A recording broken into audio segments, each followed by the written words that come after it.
In an instant, my world turned upside down when Andrew's voice, sharp and unforgiving, cut through the phone. "Why do you always collapse when I need you?" he complained, oblivious to the urgency that had me rushed to the hospital, our unborn child's safety hanging by a thread. "We're here, hungry, waiting for your terrible cooking, and you're off relaxing in the hospital," he continued, his words devoid of concern. He declared he'd had enough and was going to dine out with his parents, leaving me to find my own way home. His anger reached me even through the phone, blaming me as if I were at fault for a dire situation, instilling fear and worry in me, especially for our unborn child, whom I was desperate to protect. Once, I was a passionate cosmetic salesperson, recognized for my dedication and hard work, with a collection of awards and a reputation for excellence. I loved my job and the confidence it brought me. Meeting Andrew seemed like a fairy tale, leading to a whirlwind romance and marriage. But the joy of discovering my pregnancy came with a tough decision to leave my job due to the risk of miscarriage, a choice made with our family's future in mind. As I navigated the challenges of pregnancy, Andrew's support waned, transforming from excitement to frustration. Simple tasks became monumental, and my attempts to meet his expectations often fell short. "Where's my lunch?" he'd ask, only to scoff at the simple sandwiches I managed to prepare, citing my inability to handle smells. His words stung. Pregnancy is not an illness. He'd dismiss my struggles, leaving me to fend for myself. This shift in his behavior was a stark contrast to the man I fell in love with. His companionship at doctor's visits faded, as did his empathy for the household chores that now seemed insurmountable to me. Our home, once a place of mutual respect and love, felt increasingly like a battleground, with me trying to protect not just my well-being, but that of our unborn child, clinging to the hope that somehow we'd find our way back to understanding and support. Perhaps he's just exhausted, I told myself. Andrew had taken on a mentorship role for a newcomer at work, and it was demanding. This might explain why he's been less patient and more irritable with me lately. I kept telling myself that once our baby arrived, his hectic schedule would calm down and we'd find our rhythm as a family.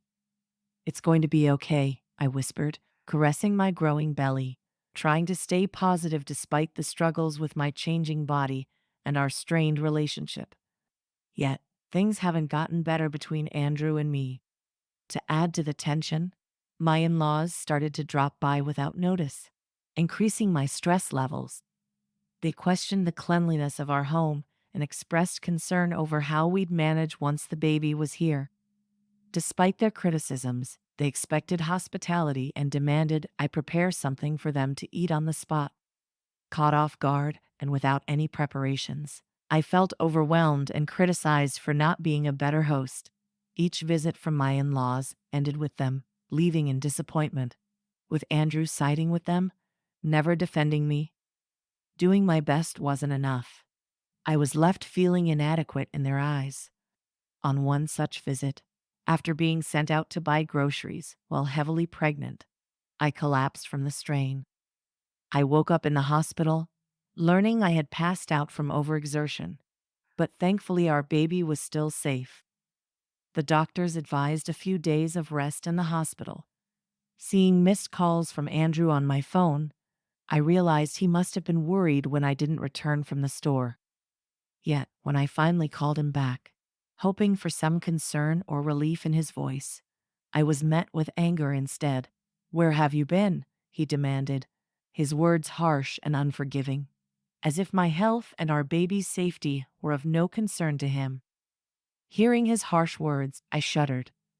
"I'm sorry." I collapsed at the grocery store and was rushed to the hospital. "They've put me on Ramin-4 fluids and advised me to stay here for a few days for observation." But his response was cold and impatient, as if my well-being mattered less than his inconvenience. "You collapsed, and I'm supposed to care.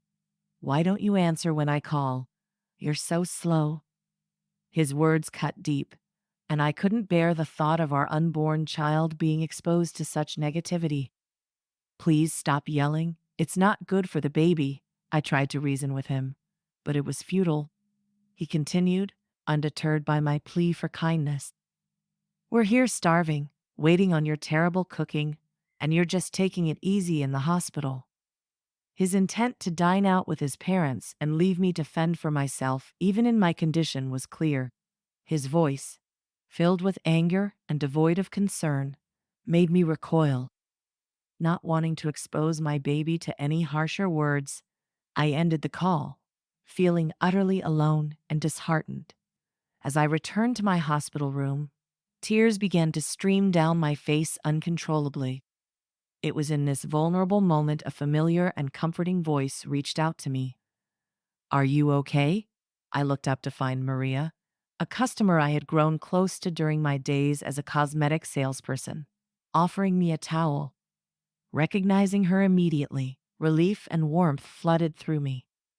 Maria, it's really you. I'm so glad you remember me. Our reunion felt like a twist of fate, a much-needed reminder of kindness and human connection in my darkest hour. Maria had been more than just a customer. She was a woman who, after a difficult divorce, had lost her self-confidence and had stopped wearing makeup entirely. I remembered the day I approached her at the cosmetics counter, offering to help her try some makeup. The transformation in her appearance was more than just physical. It was a moment of emotional healing for her, a step towards regaining her self-esteem. Over time, Maria became more than a customer. She became a friend. But suddenly, 5 years before I left my job, Maria stopped coming, and I had always wondered what had become of her.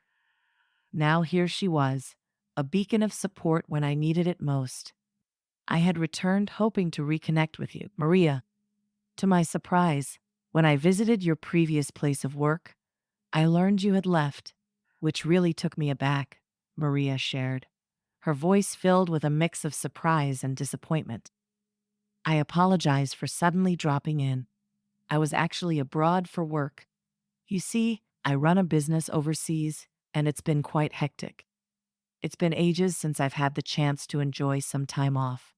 So once things settled down a bit, I decided to come back. And would you believe it? Right after I tried to find you, I ended up here with appendicitis, she explained, her laughter lightening the mood despite the circumstance. It's just in the early stages, so medication should do the trick. Plus, if I were still abroad, the treatment cost would have been astronomical. In a way, I'm relieved it happened here, Maria continued, her optimism and familiar smile infectious. This unexpected reunion lifted my spirits, and we found ourselves joyfully reminiscing about the past. As the conversation deepened, Maria, with her ever so kind smile, gently probed, You don't have to share if you're uncomfortable, but I couldn't help but notice you were upset earlier. What happened? Trusting Maria as I did more than just as a former customer, but as a true friend, I opened up about the struggles with my husband and in-laws. I'm really worried about bringing my child into such an environment, afraid they'll be treated the same way I am. And now, without my job, the idea of living independently, let alone with a child, seems daunting. To my astonishment, Maria made an incredibly generous offer. I happen to have an apartment that you could use. I manage a few properties as part of a project I developed on land I inherited.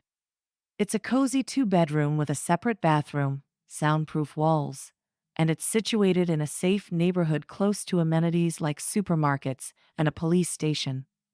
There's no need for a deposit right now, and you can start paying rent whenever you're settled. It's a really good deal. What do you think? Maria's enthusiasm was palpable, and her offer so sincere it brought a laugh of disbelief from me. Are you sure you can offer it at such favorable terms? I asked, overwhelmed by her kindness. Absolutely, Maria assured me. I know you well enough to trust you'll take good care of the place. Plus, I believe it's important to support each other in times of need. You're more than welcome to stay there, she assured me, her generosity shining through. Maria's unexpected kindness was a beacon of hope, offering not just a place to stay, but the possibility of a new beginning. Eager to lend a hand to someone she valued, Maria offered her apartment to me, an act of kindness I couldn't refuse. Gratefully, I accepted. Days later, after doctors gave me the green light, I left the hospital and, without a second thought, moved directly into the apartment Maria had prepared for me. She had effortlessly arranged everything over a phone call, showcasing her remarkable generosity. I didn't return to the home I shared with Andrew. Instead, I embraced this new beginning in Maria's welcoming and cozy apartment. Although I couldn't shake off the guilt of not paying rent immediately, Maria brushed off my concerns with a laugh, insisting it was all fine. During Andrew's working hours, I stealthily returned to our shared home to retrieve my belongings, realizing how little there felt truly mine. The house felt as empty as my heart did within its walls. Maria's support didn't stop with the apartment. She introduced me to a lawyer who had once helped her, solidifying my decision to pursue a divorce. The lawyer's encouragement was a beacon of hope, and with each hospital visit confirming the health of my growing baby, my resolve strengthened. On one such visit, as I stepped outside, my heart sank at the sight of Andrew waiting for me. Panic surged through me, and though I tried to escape, my pregnant condition slowed me down. He confronted me about the lawyer and our living situation, his grip tight on my arm. I stood firm, insisting on communication through the lawyer for any discussions regarding the divorce, compensation, and child support. His refusal to provide support and demands for me to return were met with my refusal, as he tried to forcibly take me back. A young woman intervened. Sarah, as she was called, knew my husband and immediately took a protective stance in front of me. Their familiar exchange did little to conceal the tension. Sarah challenged Andrew, refusing to let him take me against my will. Her determination and the threat of involving the police were enough to alter the dynamics of the situation, providing me with a glimmer of hope and the courage to stand up for myself in this unexpected confrontation. When Andrew heard the mention of the police, he looked scared and quickly left. I felt a rush of relief that made my legs weak. The woman, Sarah, quickly came to my side to support me. "Are you okay?" she asked as I apologized, explaining how relieved I felt. Sarah didn't hesitate to call a taxi for me, insisting on making sure I got home safely. Even though I felt bad for the trouble, she assured me it was no bother. When I told Sarah my address, she was surprised to find out I lived just below her. It was a happy coincidence that we were neighbors. Sarah, cheerful and caring, turned out to be a new employee at Andrew's workplace. She had reported Andrew's inappropriate behavior, leading to his removal as her mentor. Andrew was known for his lack of empathy towards female employees, making insensitive comments about personal issues like menstruation and marriage. Sarah shared how Andrew's behavior wasn't just a problem at work. I knew it all too well from how he treated me during my pregnancy. 3 weeks after our meeting, Sarah and I had grown close, sharing dinners like friends. She updated me that Andrew had been transferred to a subsidiary company after a series of complaints and issues at work.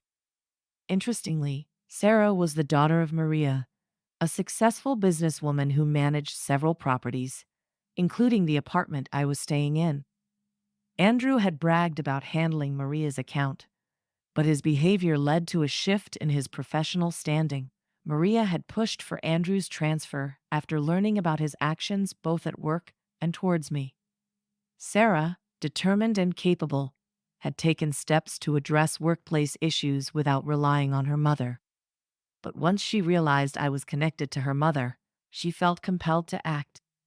Maria encouraged Sarah to present all evidence against Andrew, leading to his transfer.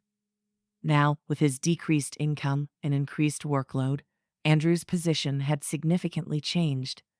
Maria, with her experience, advised me not to give in to any of Andrew's attempts to gain sympathy, emphasizing the importance of staying firm in my decision to divorce. Her advice, coming from someone with her background and knowledge, was incredibly reassuring. After deciding to divorce Andrew, he tried to reach out through the lawyer, sharing how tough work was and how much he missed me. He even said he was sorry and wanted me back, but I stayed firm on my decision to divorce. Supported by Maria, Andrew had no choice but to agree to the divorce and the terms for child support and damages, which he would pay over time. However, my next big challenge was dealing with my in laws, especially my father in law, who was overly excited about the baby being a boy. I sensed trouble brewing, and soon enough, my in laws made their move. One day, as I was heading out, my father in law grabbed my arm. He had followed Sarah, thinking to confront her, and then saw me. He demanded that I hand over my baby once born, claiming the baby was the family's heir. Despite my attempts to free myself, his grip was strong. Just then, a firm voice demanded he let me go, followed by a swift move that sent him flying with a judo technique. It turned out Sarah had mastered judo to protect herself and her mom during tough times. She's a top-ranked judoka with national titles to her name. Sarah confronted my father-in-law, criticizing him for overlooking Andrew's actions and trying to meddle in my life. She defended my right to start anew, emphasizing that interfering was the last thing they should do. The sound of sirens was getting closer, and it turned out Sarah had called for help before coming to rescue me. My mother-in-law, who had been waiting nearby in the car, watched quietly as the police arrived and took both her and my father-in-law away. My father-in-law ended up being arrested, and after some reflection, my mother-in-law decided to divorce him. She wanted to start over and live a life not dictated by others, choosing to move back to the countryside. Andrew tried to convince his mother to let him come with her, saying he was tired of his job and the city, but she firmly rejected him. Through the lawyer, my mother-in-law expressed her apologies to me and left behind some money as a gesture of goodwill. Maria explained to me that it's common for people to feel lost after leaving a marriage, and that the money was likely my mother-in-law's way of saying sorry and supporting my son's future. I was surprised by her support, considering her past behavior, but grateful for her attempt to make amends. After finalizing the divorce, I gave birth to a healthy boy. My mother-in-law settled in the countryside, choosing a life of solitude over staying with Andrew. When my father-in-law was released, he discovered the house was gone, demolished by my mother-in-law before she left. He ended up moving in with Andrew, which only led to more trouble and eventually Andrew's resignation from his job due to a damaged reputation. Despite everything, child support payments continued to arrive reliably, likely managed by Maria and the lawyer. Sarah, for her part, received recognition at work and became a project leader, much admired by her colleagues. Maria's projects, including women-only properties and housing for foreigners, were thriving. As for me, once my son was old enough, I planned to return to work. Maria had offered me a position at a new high-end cosmetics store she was opening. Maria continued to support me and showed affection for my son as if he were her own grandchild. Sarah also made time to visit us. Both of them reminded me of the strength and kindness that had helped me through the toughest times.